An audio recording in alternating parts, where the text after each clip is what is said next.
மாதா தொலைக்காட்சி அன்பர்களே, இறந்த நம்பிக்கையாளர்களின் ஆன்மாக்கள் இறைவனிலே நித்திய இளைப்பாற்றி அடைய நமது மாதா தொலைக்காட்சியோடு இணைந்து ஒரே குடும்பமாக மன்றாடுவோம்.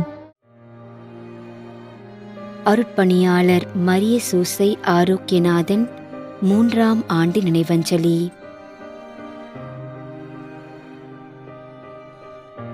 டி. ஜான் லூர்து மரியநாதன் 40ஆம் நாள் நினைவஞ்சலி.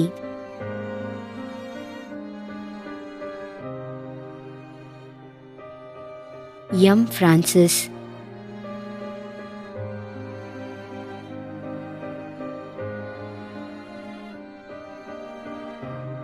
பத்திநாதன், சென்னை.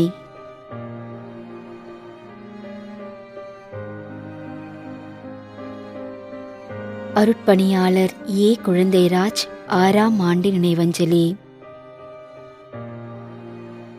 மேலும் யாரும் நினையாத நம்பிக்கையாளர்களின் ஆன்மாக்களுக்காகவும் மன்றாடுவோம். தந்தை, மகன், தூய ஆவியாரின் பெயராலே ஆமென். ஆண்டவருடைய பெயராலே நமக்கு உதவியுண்டு. விண்ணையும் மண்ணையும் படைத்தவர் அவரே.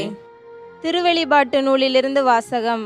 அதிகாரம் 14, இறை வார்த்தை 13.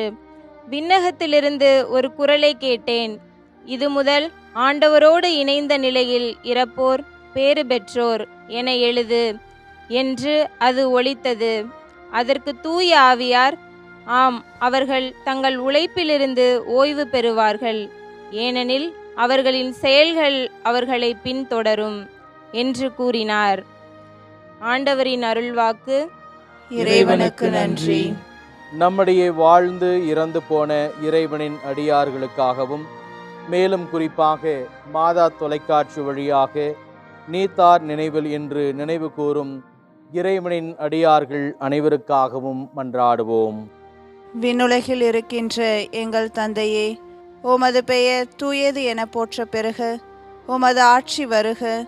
உமது திருவுளம் விண்ணுலகில் நிறைவேறுவது போல மண்ணுலகிலும் நிறைவேறுக. எங்கள் அன்றாட உணவை இன்று எங்களுக்கு தாரும்.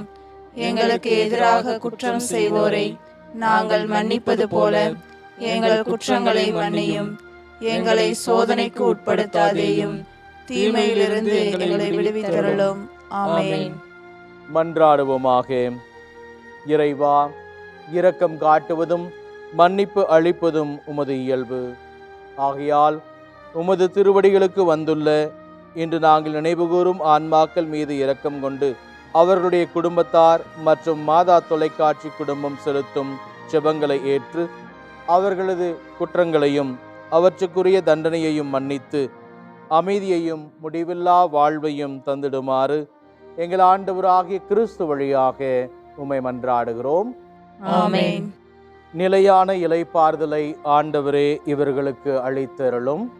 முடிவில்லாத ஒளி இவர்கள் மேல் ஒளிர்வதாக.